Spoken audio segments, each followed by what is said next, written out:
Aleluya. Vamos a Segunda de Timoteo.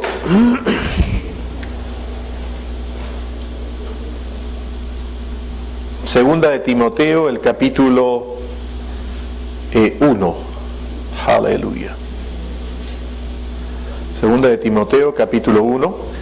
Y dice el verso 8, 9 y 10. Segunda de Timoteo, capítulo 1.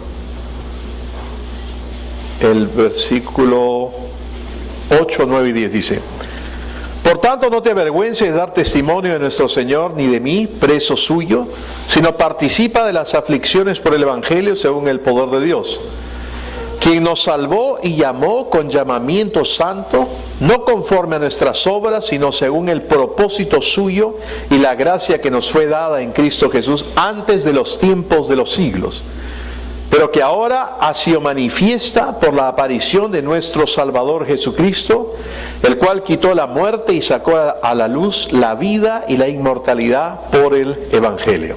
Ahora, voy a volverlo a leer, pero quiero leerlo primero en la nueva versión internacional. En la nueva versión internacional dice así: Así que no te avergüences de dar testimonio de nuestro Señor, ni tampoco de mí, por su causa soy prisionero. Al contrario, tú también con el poder de Dios debes soportar sufrimientos por el Evangelio. Pues Dios nos salvó y nos llamó a una vida santa, no por nuestras propias obras, sino por su propia determinación y gracia. Nos concedió este favor en Cristo Jesús antes del comienzo del tiempo. En nuestra versión Reina Valera dice: antes de los tiempos de los siglos. ¿Ok? En esta versión lo pone más claro, donde dice antes del comienzo del tiempo, y ahora lo ha revelado con la venida de nuestro Salvador Cristo Jesús, quien destruyó la muerte y sacó a la luz la vida incorruptible mediante el Evangelio, ¿no? Ahora, ahí en esta versión está incompleta, ¿no? La parte que en la nuestra dice: y sacó a la luz la vida y la inmortalidad por el Evangelio, ¿no? O sea, me gusta más inmortalidad, ¿no?, que incorruptible simplemente, ¿no? Entonces, yo quiero compartir, los 2 domingos pasados el ministro Lassing ha estado compartiendo 2 enseñanzas fabulosas, ¿no? Y yo quiero compartir un poco acerca del hecho de nuestra identidad en Cristo y del propósito eterno de Dios al crearnos, ¿no? O sea, Dios tuvo un propósito y sigue siendo el mismo y no ha cambiado. Y en ese pasaje dice que el propósito suyo y la gracia que nos fue dada en Cristo Jesús antes de los tiempos de los siglos, o antes del comienzo del tiempo. Tú y yo sabemos que Dios es un Dios eterno. Él está fuera del tiempo. Él no está sujeto al tiempo. Nosotros estamos sujetos al tiempo. Y hay 2 pasajes, hasta 3, lo vamos a ver, en las que hablan de Cristo como el Cordero inmolado desde antes de la fundación del mundo, ¿no? Muchas veces cuando nosotros nos ponemos a pensar en la creación y lo que Dios hizo al crear al hombre, pensamos que el hombre al caer, al fallar, le arruinó el plan a Dios. Y que Dios tuvo que sacar pues de debajo de la manga, ¿no?, un plan alternativo, ¿no? Como un mago saca un conejo, ¿no? Entonces, el conejo de Pascua, ¿no? Entonces, pero no es así. Dios ya sabía todo, desde antes de la fundación del mundo, desde antes del comienzo de los tiempos. Dice acá que Dios, ¿no?, nos llamó, nos salvó y llamó con un llamamiento santo, no conforme a nuestras obras, digan obras. No conforme a tu conducta, tu performance, tu desempeño, tu esfuerzo propio. No conforme a nuestras obras, sino según el propósito suyo y la gracia que nos fue dada en Cristo Jesús antes de los tiempos de los siglos, o antes del comienzo del tiempo. Entonces vayamos a ver primero Primera de Pedro, el capítulo 1 de Primera de Pedro, y luego vamos a ver Apocalipsis 13. Aleluya. Primera de Pedro, el capítulo 1, el verso 18 al 20 dice: sabiendo que fuisteis rescatados de vuestra manera de vivir, la cual recibisteis de vuestros padres, no con cosas corruptibles como oro o plata, sino con la sangre preciosa de Cristo, como un cordero sin mancha y sin contaminación. Tú y yo hemos sido rescatados. La palabra rescatados es redimidos. Hemos sido redimidos, rescatados, vueltos a comprar, vueltos a adquirir, librados, no con oro, con plata, sino con la sangre preciosa de Cristo, de un cordero sin mancha y sin contaminación. Miren lo que dice el verso 20. Ya destinado desde antes de la fundación del mundo, pero manifestado en los posteriores tiempos por amor a vosotros. ¿No? Destinado desde antes de la fundación del mundo para ser ese cordero que iba a ser inmolado por nosotros, sacrificado. En Apocalipsis, el capítulo 13, el verso 8 dice: y la adoraron todos los moradores de la tierra, cuyos nombres no están escritos en el libro de la vida del Cordero, y dice que fue inmolado desde el principio del mundo. Entonces estas escrituras dicen que el Cordero fue inmolado desde el principio del mundo, desde antes de la fundación del mundo, que el propósito de Dios que Él preparó, que estableció para que fuese independientemente de nuestras obras, sino nos salvó y fue un llamamiento santo, independientemente de nuestras obras, que fue por su gracia, y todo esto lo trajo por medio de Cristo antes del comienzo del tiempo. ¿Ok? Quiere decir que la caída del hombre no fue ninguna sorpresa para Dios. Yo no sé ustedes, pero cuando yo me convertí, yo tenía preguntas, y seguramente ustedes también. Si Dios sabía que el hombre iba a pecar, ¿para qué lo hizo? ¿Nunca pensaron eso ustedes? O la otra que yo tenía: si Dios es tan bueno, ¿qué pasa si el diablo se arrepiente? ¿Lo perdona o no? No, hay preguntas así. Entonces, muchos dicen: si Dios sabía todo, entonces ¿para qué hizo al hombre si sabía que iba a pecar? Y entonces, ¿por qué se ensañó con él? Piensan que Dios se ensañó con él, con el hombre. Entonces, antes de que el hombre fuese creado, antes de que el mundo fuese creado, ya había un pacto eterno y un propósito eterno entre el Padre y el Verbo, o Cristo. Esto no sorprendió a Dios. Dios sabía lo que iba a ocurrir. Y Dios había predestinado, Dios había establecido que Cristo iba a ser el Cordero, que iba a ser inmolado desde antes de la fundación del mundo, que Él iba a pagar el precio, iba a tomar nuestro pecado, nuestra naturaleza, todo el juicio iba a caer sobre Él por nosotros. Iba a haber este gran intercambio: al que no conoció pecado, por nosotros lo hizo pecado, para que nosotros fuésemos hechos justicia de Dios en Él. Ustedes dirán: ¿qué tiene que ver todo eso con la identidad? Me alegra que hayan preguntado. Vamos a Efesios, el capítulo 1, el verso 4. En Efesios, el capítulo 1, el verso 4 dice, vamos a leer desde el verso 1. Todo es bueno, ¿sí o no? Dice: Pablo, apóstol de Jesucristo por la voluntad de Dios, a los santos y fieles en Cristo Jesús que están en Éfeso. Gracia y paz a vosotros de Dios nuestro Padre y del Señor Jesucristo. Bendito sea el Dios y Padre de nuestro Señor Jesucristo, que nos bendijo con toda bendición espiritual en los lugares celestiales en Cristo, según nos escogió en Él antes de la fundación del mundo, para que fuésemos santos y sin mancha delante de Él.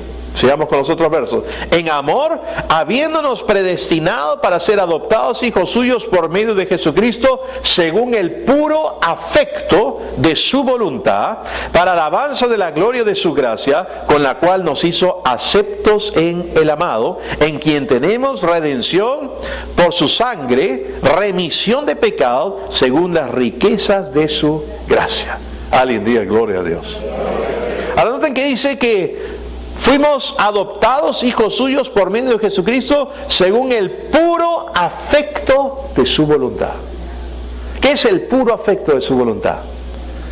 Conociéndome, a mí me gusta ponerlo de esta forma: gracias, porque le dio la gana.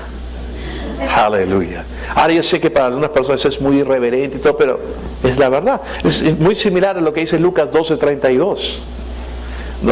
No temáis, manada pequeña, porque a vuestro Padre le ha placido daros el reino. ¿Qué es la palabra placido? Pero yo estoy seguro de encontrar muchos sinónimos lindos, pero a mí me gusta, le ha dado la gana. A Él le ha dado la gana. Él quiso hacerlo así, por el puro afecto de su voluntad. Él quiso hacerlo así. Ya Él lo estableció de esa forma. Él sabía que el hombre iba a fallar, pero aún así fuimos escogidos en Él desde antes de la fundación del mundo. Y el Cordero, Cristo fue llamado el Cordero inmolado desde antes de la fundación del mundo, desde que antes que el tiempo comenzase, nosotros, tú y yo, estábamos en su mente. Si nos remontamos a la canción de Elvis Presley o de Willie Nelson, we were always on his mind. Siempre estuvimos en su mente. Aleluya. Amén. Por eso cuando Cristo está en la cruz, Él soportó el sufrimiento y todo eso en la cruz porque vio más allá. ¿Y a quién vio más allá? A mí. Así es. A ti. A todos nosotros. Aleluya. Siempre fue su propósito eterno que nosotros, como dice acá en Timoteo, no solamente pudiésemos tener todo esto independientemente y que nos salvó y nos llamó con un llamamiento santo, no conforme a nuestras obras, sino según el propósito suyo y la gracia que nos fue dada en Cristo Jesús. Porque todo es por gracia, aleluya. Es solamente por su intervención, por su obra, por su favor inmerecido, que Él ha hecho todo esto independientemente de tu performance, de tu desempeño, de tu esfuerzo propio. No es por tus obras. Es solamente por gracia, es solamente por Cristo, es solamente por creer en lo que Él hizo. Aleluya. Y nos hizo todo esto y lo planificó de tal manera aún antes de que el mundo comenzase, y que ahora ha sido manifestado por la aparición de nuestro Salvador Jesucristo, el cual quitó la muerte. Ya la muerte fue quitada. Así es. Como dice el predicador Lynn Hals, estamos promoviéndolo en las prédicas. Hace más de 2000 años, todo aquel que ha creído en Cristo, ninguno ha muerto. Así es. No hay un solo cristiano que haya muerto. Así es. Oiga, no me venga con eso, pues pastor, usted hace un mes enterró a su mamá. Pero no está muerta. Así es. Hola. Así es. Hace 2 meses enterré a mi tía. Pero no está muerta. Así es. A mi papá lo enterré en el año 90. Pero no está muerto. Yo respeto todas las posiciones de todas las personas, y lo que voy a decir a continuación no quiero que de ninguna forma, estilo o manera suene mal a ninguno de ustedes. Oigan mi corazón. Pero yo no voy a cementerios. Solamente cuando entierro. Porque mi presencia es requerida. Pero después no vuelvo. Ahora, si tú vuelves, llevas flores, te sientas, hablas, eso es asunto tuyo, hermano. Pero mi pariente, o mi ser querido, que ha partido, está vivo en la presencia de Dios. Si yo quiero decirle algo, le digo a Jesús que se lo sople. Porque está vivo. No hay un solo cristiano que ha muerto en los últimos 2000 años. Ni tampoco están durmiendo. Así es. Están vivos en la presencia de Dios. Han sido absorbidos en la inmortalidad. Aleluya.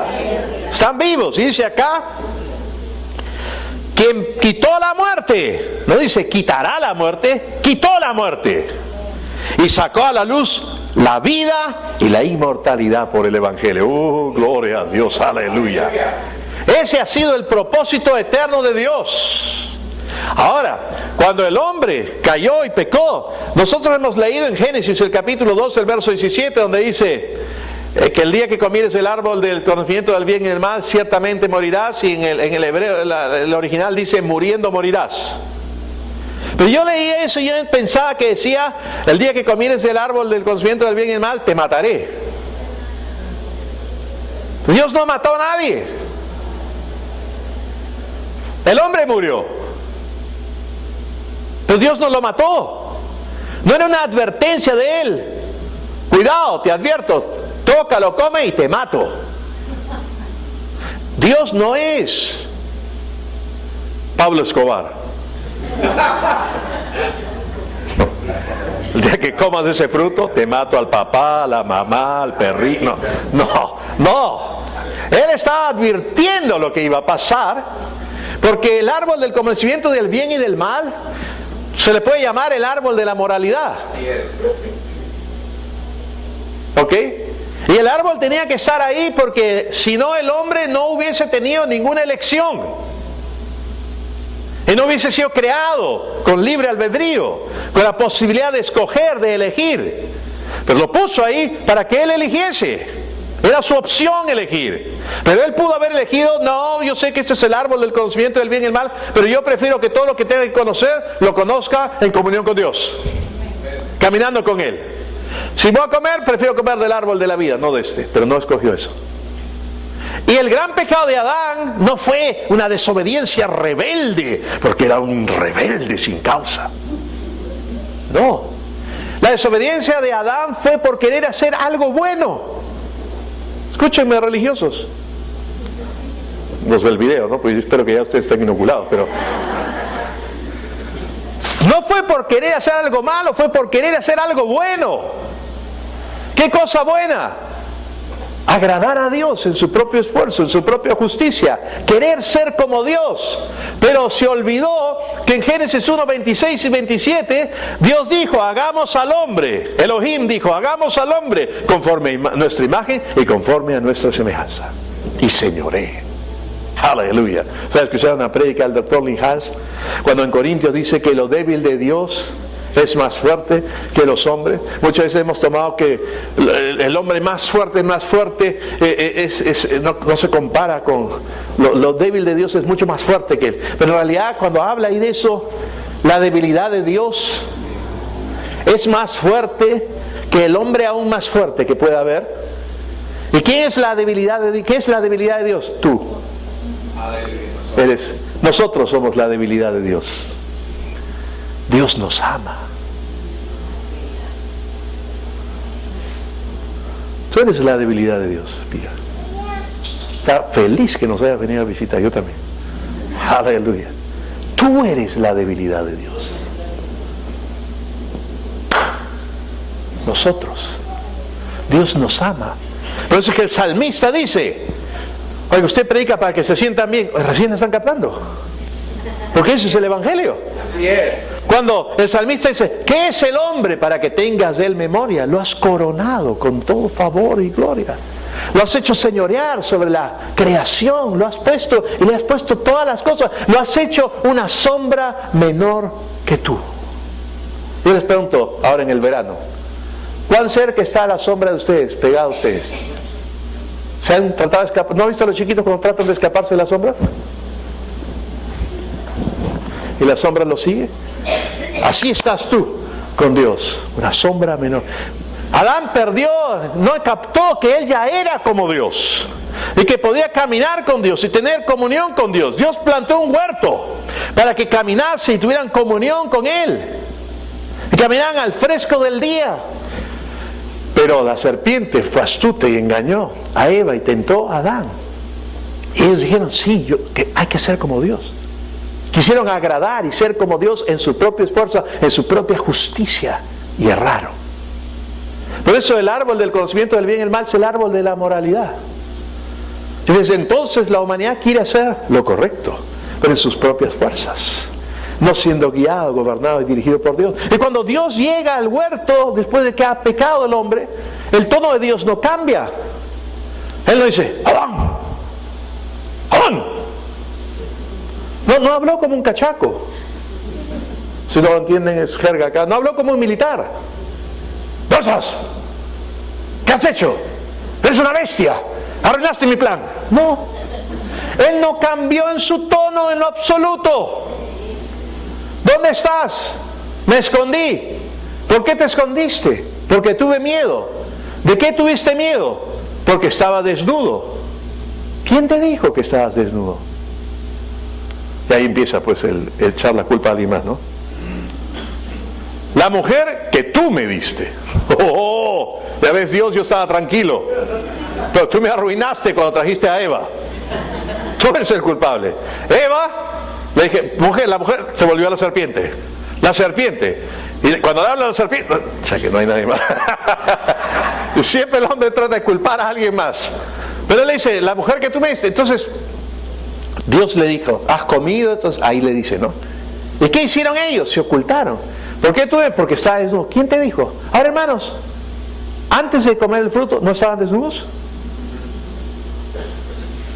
¿No caminaba Dios a lo fresco del día con ellos? Literalmente a lo fresco del día.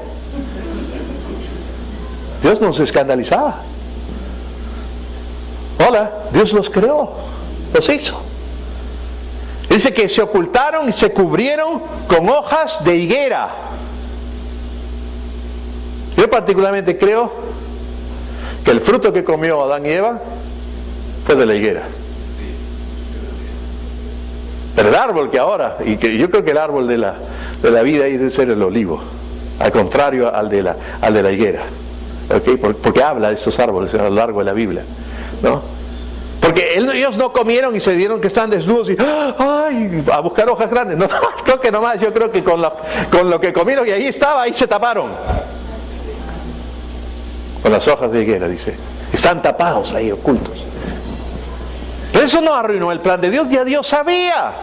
Había un plan eterno, un propósito eterno que Dios había pactado con Cristo, porque y Adán, hermanos, se parece mucho a Israel. ¿Saben por qué? Porque Adán trató de hacer algo bueno. Lo que quiso alcanzar era algo bueno, era algo noble. Ser como Dios, agradar a Dios en su propia justicia. Israel lo mismo. Israel ya tenía un pacto de gracia con Abraham. Y la semana pasada o la anterior, Dustin compartió acerca de eso, pero Abraham, hermanos, lo sacó de un pueblo pagano, le habló Dios, le creyó, salió, caminó. Pero Abraham no era perfecto al principio, ¿no? Como decía Richard Thornhill, no sé si se acuerdan. ¿Cuántos quieren tener la fe de Abraham? Todo el mundo, gritaba, ¿no? Amén. Vivan 100 años. Porque él no desarrolló esa confianza en Dios en un día. Al principio, cuando entraba, evidentemente Sara era simpática, ¿no? Él le decía que diga que es su hermana, porque si el rey la quería poseer, la quería tomar, ya pues, qué pena, ¿no? Hemos tenido días felices hasta hoy, pero si va a pasar esto, bueno, que aunque sea yo que me voy a privar de tu persona, ya no te voy a tener, aunque sea que me gane alguito, ¿no? Entonces le decía que era su hermana, el otro la tomaba y él se iba con vacas, animales y cuestiones y tierras, ¿no? Pero Dios no aceptó eso. Al faraón le dijo, ni te atrevas a tomarla, porque es la esposa de mi profeta, el mentiroso. Porque eran medios hermanos, pero no jugaban, no vivían como medios hermanos, ellos jugaban a la casita. No, entonces, él mentía, pero sin embargo Dios lo llamó su profeta, tenía un pacto de gracia, y Abraham hizo muchos errores, e Isaac y Jacob y todo eso, es más, sus descendientes hasta el monte Sinaí. Pero ahí Israel le dijo a Dios, Moisés, tú habla con Dios, nosotros no queremos hablar con Dios, tú habla con Él, pero dile que cualquier cosa que Él diga, somos capaces de hacerlo, la haremos, cumpliremos en todo. Una vez más, como Adán, querer agradar a Dios por su propio esfuerzo, por su propia justicia, por su propia habilidad, no entendiendo su identidad. No entendiendo su identidad. Y nosotros vemos que en el Antiguo Testamento Dios llama a nuestra propia justicia, a nuestro propio esfuerzo de querer agradarlo, en nuestras propias fuerzas lo llama trapo de inmundicia a nuestra propia justicia, que era la toalla higiénica que usaban en ese entonces las mujeres. Lo llama trapo de inmundicia. En el Nuevo Testamento, en Filipenses el capítulo 3, el apóstol Pablo dice que esas obras que él había hecho como fariseo y todo esto, cumpliendo con la ley y todo, él las consideraba excremento, con tal de ser hallado en la justicia que es por la fe en Cristo Jesús. Justificado por la fe en Cristo Jesús. Entonces nosotros tenemos que entender nuestra identidad correctamente, y acá en Efesios dice que hemos sido escogidos desde antes de la fundación del mundo para ser santos y sin mancha delante de Él. Esa es nuestra naturaleza, esa es nuestra identidad. Somos hijos e hijas de Dios. Cuando Jesús vino a esta tierra, en Juan el capítulo 1, el verso 18 dice, a Dios nadie le dio jamás. El unigénito que está en el seno del Padre, Él le ha dado a conocer. Estar en el seno es estar cara a cara con Dios. ¿Hubieron apariciones de Dios en el Antiguo Testamento? Sí. Es lo que teológicamente se le llama las teofanías, cuando apareció en forma humana. Y todos creen que esa es Jesús apareciéndose en el Antiguo Testamento.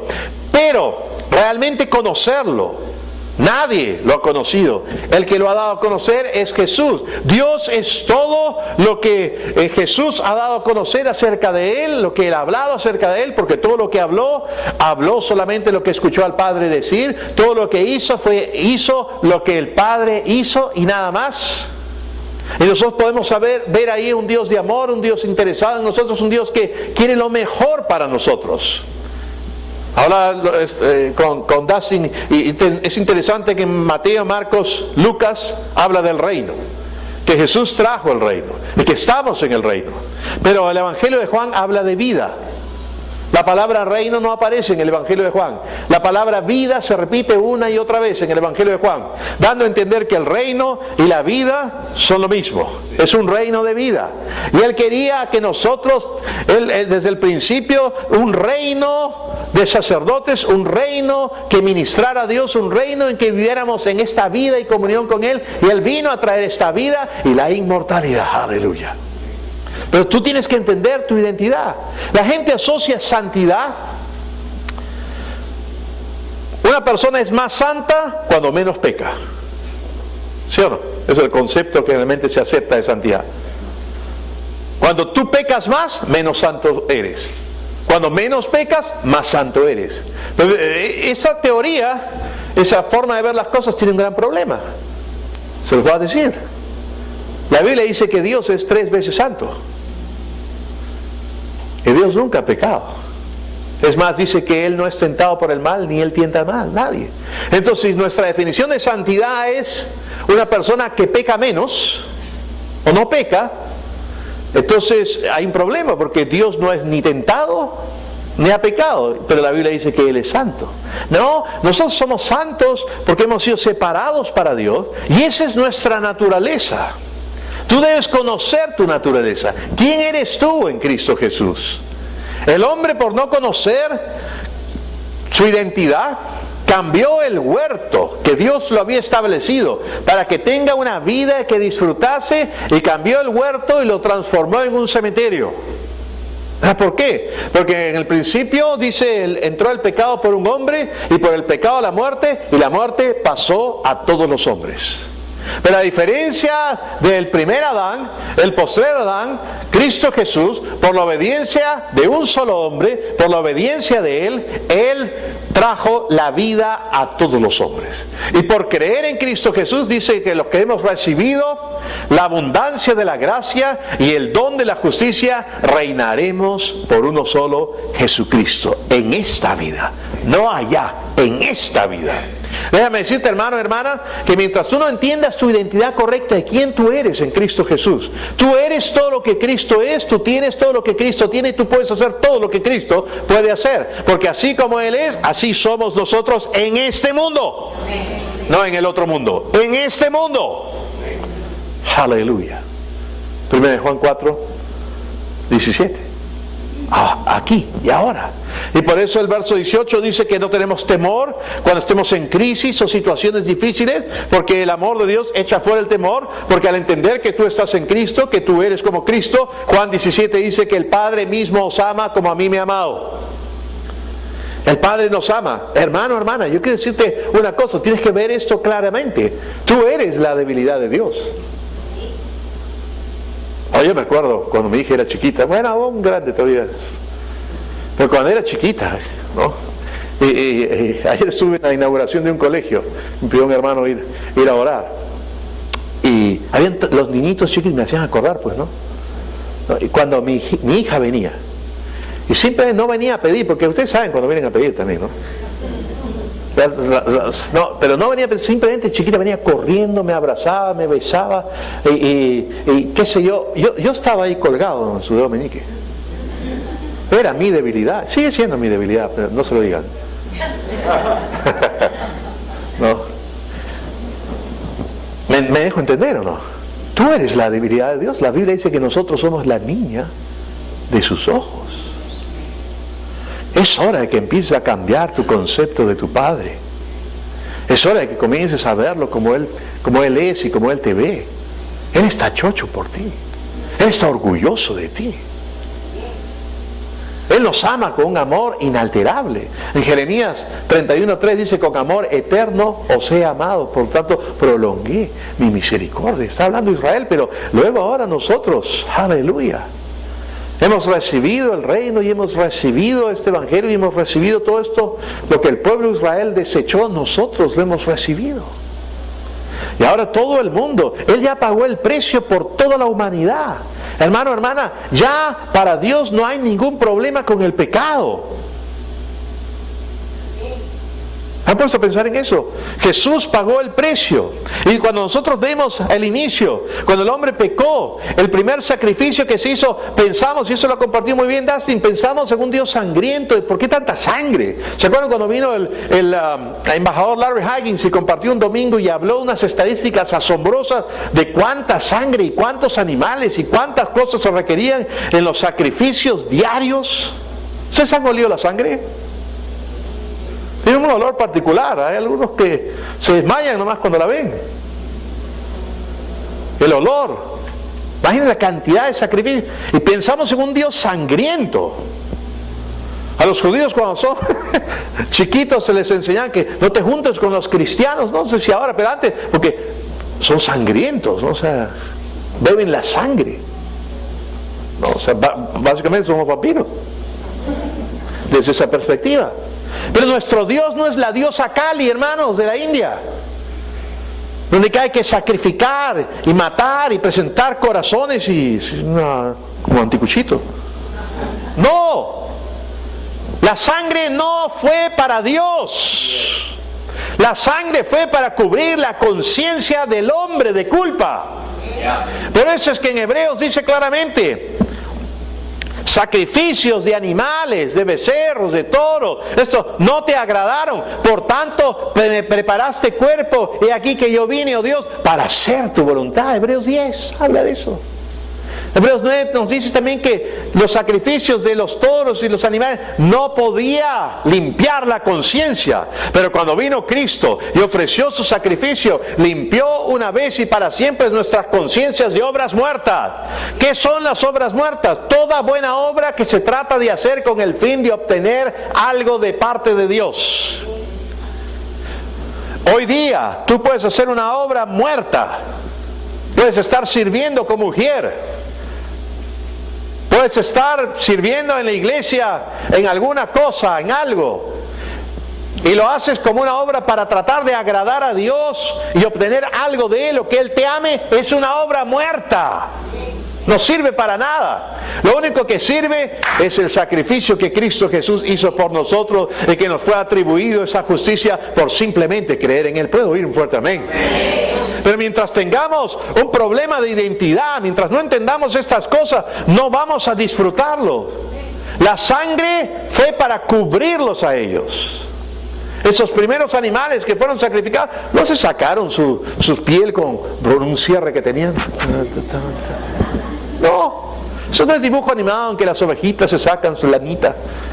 Fueron sacrificadas para cubrir, porque la paga del pecado es muerte. El pecado sigue produciendo muerte. Dios te ama. El pecado ya no es un problema para Él, porque Él obtuvo eterna redención. Él pagó el precio.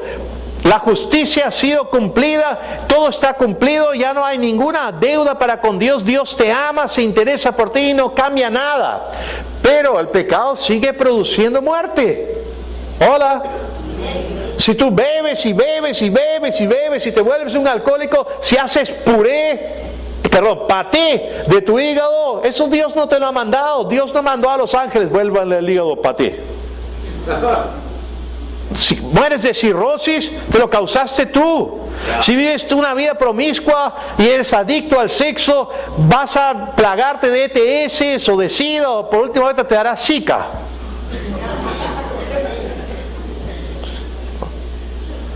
Pero también se transmite sexualmente. ¿Me entiendes lo que digo? Si fumas como una chimenea y pareciera que eres un apache haciendo señales de humo todo el día, Dios no te va a matar ni va a enviar ningún tipo de cáncer. Es más, hasta los seres humanos, cualquiera, no creyentes, no van a una iglesia, ponen por ley ahí en las cajetillas unas imágenes bien feas, no te está causando eso, no te lo está mandando, ninguna cara. Pero el pecado, todo lo que falla fuera de la perfecta voluntad de Dios, no te va a ayudar. ¿Qué le va a causar a Dios? Dolor, pena, tristeza, porque te ama y tú eres su hijo, la hija. Hola. Cualquier otro tipo de pecado que incluye no solamente a ti, sino a otras personas más que son dañadas, le va a dar pena a Dios porque gente va a sufrir. Pero Él no te deja de amar. Él no cambia su actitud hacia ti. Él ya, a través de Jesucristo, pagó el precio y te ha redimido. Déjenme decirles algo más. Si tú como creyente nunca más vuelves a congregarte, nunca más vuelves a leer la Biblia, nunca más vuelves a orar, la actitud de Dios para contigo no va a cambiar. Él te sigue amando. Sí. ¿De verdad, pastor? Pucha, entonces ya no tengo que venir. Si tú te congregas porque tienes que venir, y dicho, a algunos se les nota en la cara,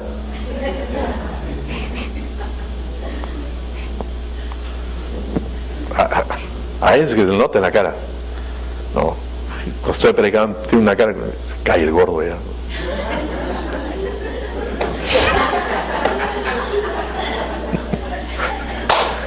Si tú oras, porque tengo que orar.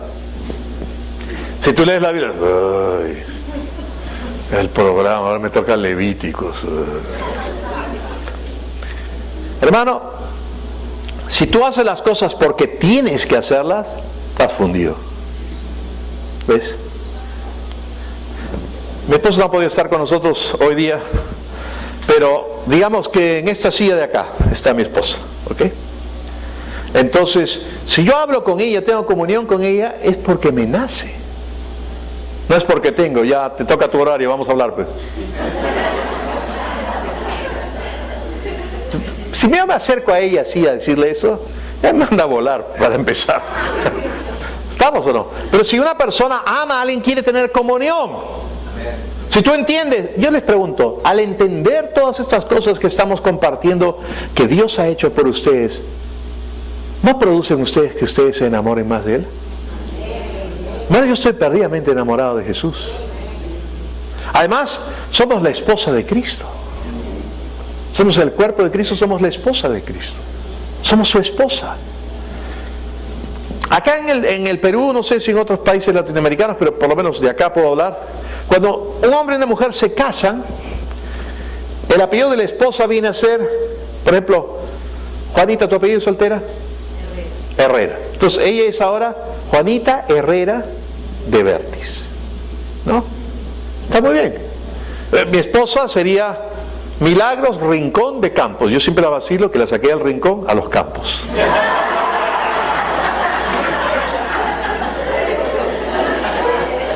Pero ella no tiene su documento oficial así, sigue de soltera. Y normal, estamos casados. Porque en los Estados Unidos o Canadá, no sé cómo será en Europa, pero la persona que se casa, por ejemplo, cuando nuestro hermano Dustin se case, estamos profetizando algún día, antes de los 100 años, él estará casado. ¿Para qué? Para que vean que sí, un buen profeta. Pero digamos cuando se case con XX, que sea su apellido. En Canadá va a ser Dustin y XX, no va a ser D, sino Noseworthy. El apellido inmediatamente, si fuera así, por ejemplo, mi esposo y yo, ya ella dejaría de ser Rincón, inmediatamente simplemente sería Milagros Campos. Si ella se presenta como casada, ella dice Milagros Campos, ella no dice Milagros de Campos, ella no es mi posesión. Es una cosa que me pertenece. ¿Me entiende? La Biblia dice que somos coherederos de la gracia de vida. Yo no creo en eso. Cuando le dice, y vas a esto y le vas a pedir permiso a tu esposo, ¿permiso? ¿Me va a pedir permiso? ¿Que es mi hija? ¿Qué? Es mi esposa. Hablamos. Yo tampoco le pido permiso a ella. Conversamos. Cuanto más te profundizas en el Evangelio, menos machista eres. Porque no existe hombre, ni mujer, ni judío, ni griego, ni esclavo, ni libre, sino una nueva creación en Cristo Jesús. Hola. Pueden decir amén las mujeres. Y eso también va para el lado de las feministas, ¿ah? Porque hay varios hombres oprimidos por los cuales tengo compasión. La idea es, hermanos, que nosotros somos la esposa de Cristo. ¿Cuál es nuestro nombre? Cristo. Tú llevas el nombre de tu esposo. Somos la esposa de Cristo, nuestro nombre es Cristo. Tú eres Cristo acá en la tierra. Yo soy Cristo acá en la tierra. Todo lo que Cristo es, todo lo que Cristo tiene, todo lo que Cristo puede hacer, eso eres tú. Esa es tu identidad. Eso es quienes somos. Somos nuevas criaturas en Cristo Jesús. Somos santos y sin mancha, escogidos en Dios desde antes de la fundación del mundo para vivir así, no por nuestras obras, sino por su gracia que nos ha transformado. Aleluya. Y el poder del Espíritu Santo vive ahora en nosotros. Y la gracia de Dios nos enseña, dice Tito. Oh, gloria a Dios. Aleluya. ¿Está acá ahí o no? Sí. En Tito el capítulo 2 dice el verso 11 y 12. Porque la gracia de Dios se ha manifestado para salvación de todos los hombres. Enseñando. Y si ustedes mantienen su lugar ahí y vuelven a 2 de Timoteo, el capítulo 1, ¿quién se manifestó? Dice acá en el verso 10, pero ahora se ha manifestado por la aparición de nuestro Salvador Jesucristo. Esta salvación y todo esto se manifestó y vino y apareció ¿por quién? Nuestro Salvador Jesucristo. Y en Tito dice, porque la gracia de Dios se ha manifestado para salvación de todos los hombres. Entonces, la gracia y Jesucristo son la misma persona. La gracia no es simplemente una doctrina, la gracia no es simplemente un asunto teológico, la gracia no es una moda que se está predicando hoy día, la gracia es una persona, es la persona de Jesús. Aleluya. Y la gracia o Jesús se ha manifestado acá a todos los hombres para salvación, enseñándonos que renunciando a la impiedad y a los deseos mundanos vivamos en este siglo sobria, justa y piadosamente. Cualquiera que me diga que está viviendo en la gracia de Dios y que está siendo enseñado por la gracia de Dios, por el Señor Jesucristo, y vive desordenadamente, vive una vida que no refleja esto que Dios manifiesta en nosotros, porque el que dice que permanece en Él debe andar como Él anduvo, no por obligación, no por fuerza, sino que simplemente te va a nacer, actuar y vivir de esa manera, y Él te va a ayudar a que vivas de esa manera. No va a vivir en una forma libertina. Hola. Porque además la Biblia dice, todo me es lícito, pero no todo conviene. Todo me es lícito, pero no me dejaré dominar por nada. Y en Romanos 6 habla claramente que habiendo sido libertados del pecado, no vamos a volver a estar nuevamente en esclavitud, porque uno es esclavo de aquello que lo domina. Si algo te domina, tú no estás viviendo en la dimensión que Dios quiere que vivas para ti, porque no estás entendiendo tu identidad, no estás entendiendo que tú ya eres libre, no estás entendiendo que nada tiene que dominarte, no estás entendiendo que Dios te ha dado un espíritu que está dentro de ti, que dice 2 de Timoteo, el capítulo 1, el verso 7, que Dios no nos ha dado espíritu de temor, sino de poder, amor y dominio propio. Amén. Aleluya. Estoy predicando bien, ¿eh? Así es. Amén. Dominio propio. Y en Gálatas el capítulo 5, el verso 22 y 23 te dice que parte del fruto del Espíritu renacido que está creciendo dentro de ti por la obra del Espíritu de Dios en tu vida es dominio propio, templanza, dominio propio. Antes, cuando éramos tentados a hacer algo, el pecado estaba en nosotros, era nuestra naturaleza, era algo que estaba dentro de nosotros y era algo, una fuerza que nos arrastraba. Pero ahora hemos nacido de nuevo, hemos sido liberados del pecado. El viejo hombre fue juntamente crucificado con Él y el cuerpo del pecado ha sido destruido. Tú eres una nueva criatura en Cristo Jesús, tienes un espíritu nuevo dentro de ti y ese espíritu nuevo es de dominio propio. Aleluya. Y su gracia es su habilidad en ti para vivir en victoria.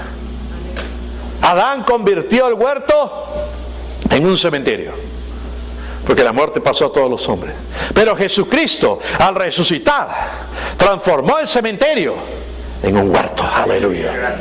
Y tanto así que una de las Marías, cuando fue a buscarlo, Lo confundió. Lo encontró fresquito salido de la tumba. Y le preguntó como si fuese el hortelano, el que cuidaba el huerto, ahí en el cementerio. Le dijo, ¿dónde le habéis puesto? Y lo quiso tocar, dijo, no me toques. Porque no ha ascendido a mi Padre y a vuestro Padre. ¡Aleluya! A través de la resurrección, ahora Dios puede y ha venido a ser nuestro Padre. Pero transformó a Adán, el huerto, precioso, maravilloso, en un cementerio. Y Jesús, que resucitó en un cementerio, transformó ese cementerio en un huerto nuevamente. ¡Aleluya! Tú y yo estamos en el huerto, porque estamos en el reino. El reino ya está aquí ahora. No está viniendo, ya está aquí ahora. Aleluya. Y ese reino es vida. La vida de Dios. Yo vine para que tengan vida y vida en abundancia. Dios está más interesado, hermano, hermana, que tú disfrutes de todo aquello que Él tiene para ti, que Él ha provisto para ti, que Él ha obtenido para ti. Él está más interesado en lo que tú puedas estar interesado en disfrutar de todo esto. Oh, no, pastor, usted no sabe, yo estoy desesperado por disfrutar de todas estas. Dios quiere que tú las disfrutes más, porque Él ya pagó el precio. Nosotros somos su debilidad. ¿Han visto a los abuelitos con los nietos? Oigan, peor que los papás, ¿sí o no? Es mejor, dice, no, yo todavía no me ha tocado y espero que se demore todavía un poco más. Pero yo me acuerdo cuando andaba con Gordeto. ¿Se acuerdan de Gordeto o no? Que era el hijito de la persona que trabajó en mi casa muchos años. Óigame, si Gordeto hacía que haga yo cosas que no pensaba hacer,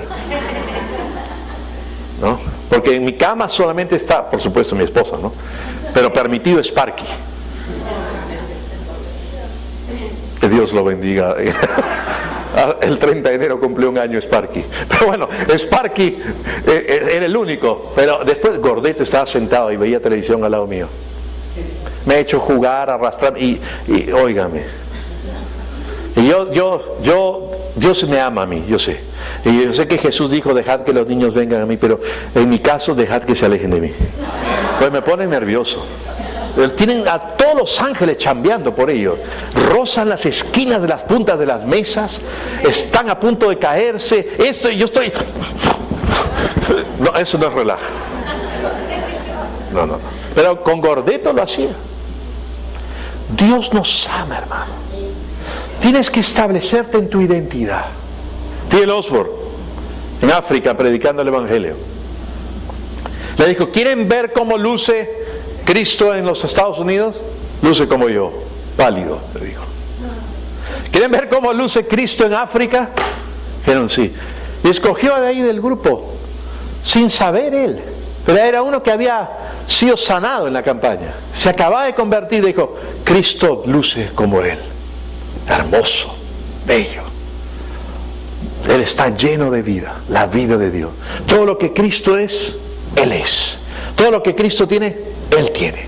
Todo lo que Cristo puede hacer, Él puede hacer. Y este hombre, las lágrimas corrían por sus mejillas.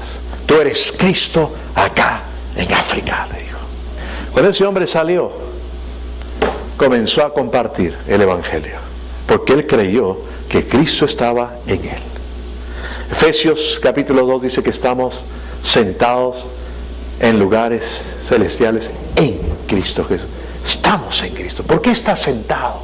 Porque ya la obra la terminó. Ya está todo hecho. Tú puedes vivir en tu identidad. Tienes que vivir en tu identidad, hermano, hermana. Salió y comenzó a predicarle a la gente. Comenzó a sanar a los enfermos. Echar fuera de mano y los trajo a la campaña recién convertidito. ¿Por qué creyó? Que Cristo estaba en él y él en Cristo. Y que Cristo en África se veía como él. Cristo está en ti. Tu apellido es Cristo. Somos la esposa de Cristo. Tu apellido ya no es Portilla, es Cristo. Tu apellido ya no es Campos, es Cristo. Yo soy César Cristo. Así es. Dustin Cristo. Amén. Carlos Cristo. Rocío Cristo. Amén. Porque somos la esposa. Yo no estoy diciendo como este que se murió, que tenía su grupo el 666. Que... No, yo no estoy diciendo eso. Yo estoy diciendo que somos uno con Él. ¿Me dejo entender o no? No somos una secta. Somos uno con Él. Somos el cuerpo de Cristo. Somos la esposa de Cristo. Todo lo que Él es, tú eres. Esa es tu identidad. Y si tienes problemas o dificultades con alguna área en tu vida, comienza a meditar en tu identidad. Comienza a meditar que ya tienes un espíritu de dominio propio dentro de ti.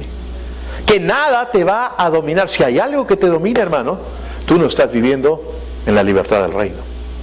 No estás disfrutando de la vida de Dios. Y Dios no quiere eso.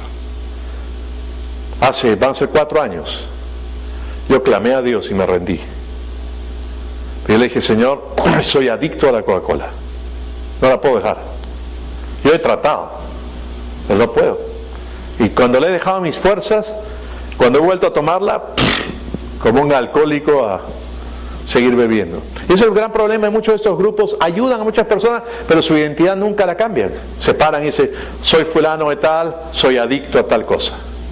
Tú ya no eres adicto a nada. Tú estás en Cristo. Aleluya. Deja que Él obre en tu vida. Y yo me rendí y le dije, Señor, yo no puedo en mis fuerzas, pero desde mañana dejo a tomar la Coca-Cola. Y si tú no me ayudas, no me das el dominio propio que ya está dentro de mí y tu gracia me ayuda, no sé, pero tú vive tu vida en mí. Han pasado 4 años ya. Ahora usted dirá, ¿ha tomado Coca-Cola? Sí, he tomado a veces. Me han invitado una vez. Estaba fresco todavía en esto. Fuimos donde Rubén Bonilla, ¿te acuerdas? A filmar algo. Lo primero que hizo fue invitarme Coca-Cola. Y encima de la fea. Porque era 0. Y está, tomo o no tomo. No. Y las gaseosas 0 para una persona que ha sido adicta son como la marihuana o el cigarrillo para el drogadicto. ¿No? Si se sigue considerando adicto, es mejor que ni siquiera fume, porque de ahí ¡pum!, da el salto a la marihuana y de la marihuana da el salto a las demás cosas y cae en lo mismo. Si es que no entiende que su libertad está en Cristo. Él solamente lo hace en su fuerza. Pero yo he sido libre, hermano. Lo he tomado en otras oportunidades, si me han dado, pero no produce en mí ninguna recaída. Y eso es lo que Dios quiere para cada uno de ustedes. Puede ser cualquier cosa, hermano. Cualquier cosa. Si hay algo que tú no estás disfrutando de la plena libertad de Cristo Jesús en tu vida, es porque tú no estás establecido claramente en tu identidad. Sigues pensando que es por tu esfuerzo en vez de entender que es por lo que ya Cristo hizo. Tienes que establecerte en tu identidad. Tú has sido escogido desde antes de la fundación del mundo para vivir santo y sin mancha delante de Él. Tu naturaleza es santa. Tu naturaleza es estar sin mancha. Tú eres la justicia de Dios en Cristo Jesús. En 1 Corintios, con este verso, prometo que con este verso acabo. En 1 Corintios, el capítulo 1, el verso 30 dice: mas por Él estáis vosotros en Cristo Jesús. ¿Estamos en quién? En Cristo Jesús, el cual nos ha sido hecho por Dios. Ahora yo les pregunté en el primer servicio, también le voy a preguntar en el segundo. Ustedes saben que el pastor Carlos es de profesión profesor, él es pedagogo, él sabe de gramática y estas cosas. Entonces yo no sé mucho, pero yo le he preguntado, este tiempo, le voy a volver a preguntar, pastor Carlos, donde dice, el cual nos ha sido hecho, ¿qué tiempo es? ¿Futuro, presente o pasado? ¿Estás seguro? Su título lo respalda. Okay. Pasado. No vas a ser, ha sido hecho. ¿Y qué hemos sido hechos? Por Dios, sabiduría, justificación, santificación y redención. Ya hemos sido santificados, ya somos santos, ya somos justificados, ya tenemos sabiduría, ya hemos sido redimidos. Para que, como está escrito, el que se gloría, gloríese en el Señor, no en ti. Redimidos, restaurados, rescatados. Todos esos que usan el es porque te devuelve a la posición anterior que estabas. Cuando la gente predica el Evangelio hoy en día, predican, sé salvo y te vas al cielo. Entonces no hay redención, pues. No hay restauración. Porque tú tienes que volver al lugar de donde caíste. La humanidad cayó del huerto. Tu vida acá, antes de irte al cielo, debe ser experimentar el huerto. Así es. Debe ser experimentar vida y vida en abundancia. Debe ser disfrutar una vida en libertad, en bendición, en prosperidad, en salud, en todo aquello que es nuestro gracias a Cristo Jesús. Cuando Adán estuvo en el huerto, No dice que le dio una neumonía por andar desnudo. No dice que se fue a preparar una ensaladita y le dio cólera. O tifoidea. O algo le pasó. No dice nada de eso. No había enfermedad. No había escasez. Todo era provisto por Dios. No había nada. Él quiere que esa sea tu vida ahora. ¿Cuánto les gusta esa vida? No levanten la mano a la siguiente, pero la siguiente pregunta es: ¿cuánto están viviendo esa vida? En la medida que recibamos más luz y revelación, vamos a vivir. Y por último, vamos a poder echar mano de esa inmortalidad. Eso se conviene para Pía y otras jovencitas acá. Escuchen, ¿eh? Inmortalidad. O sea, si tú comienzas a meditar y entender la vida de Dios que está en ti, pueden permanecer como están luciendo ahora mucho más tiempo. Así es. Los que ya no estamos tan así, podemos mantenernos como lucimos ahora. ¿Qué tal se me vería de 80 años como me veo ahora? Bien, más flaco pues, ¿no? ¿Me dejo entender o no? Jale, con pelo, la bajando, la bajando. Dios, no permitas que se escosa más el gorro. Salud, hermanos, bendición. Eso es el Evangelio. Eso es lo que Dios tiene para nosotros. Establécete en tu identidad. Vamos a orar. Padre, en el nombre de Jesús te damos gracias por tu palabra. Te damos gracias por lo que tenemos en Cristo Jesús. Te damos gracias por todas estas maravillas que tenemos en el Evangelio. Es mi oración, Señor, que tú traigas luz, revelación, entendimiento a cada uno de tus hijos e hijas y sus vidas realmente comiencen a ser transformadas por recibir la bendición de lo que ya tú nos has provisto, Señor. Comenzar a vivirlas, a experimentarlas. Gracias, Señor. En el nombre de Cristo Jesús. Y todos pueden decir amén. Toda cabeza inclinada, todo ojo cerrado. Tal vez hay alguien aquí esta mañana, tal vez ha venido antes o tal vez nunca ha venido, pero déjame decirte que Dios te ama, se interesa por él. Tú eres la debilidad de Dios. Él quiere obrar en tu vida y si no lo conoces, Él quiere que lo puedas conocer. Yo no te hablo de una religión, te hablo de una persona real, para que tú puedas disfrutar de Él y tener comunión con Él. Aleluya. Por eso vamos a hacer una oración en general. Si tú estás acá y quieres unirte a esta oración, únete a esta oración, repítela en voz alta junto con nosotros. Dios, reconozco mi necesidad de ti. Por eso ahora invoco tu nombre. Jesús, te confieso como mi Señor. Te recibo como mi Salvador. Te doy gracias porque de acuerdo a tu palabra, yo ahora tengo vida eterna porque te tengo a ti. Desde hoy en adelante viviré contigo y disfrutaré todo aquello con lo que ya me has bendecido. En el nombre de Jesús. Amén. Si alguien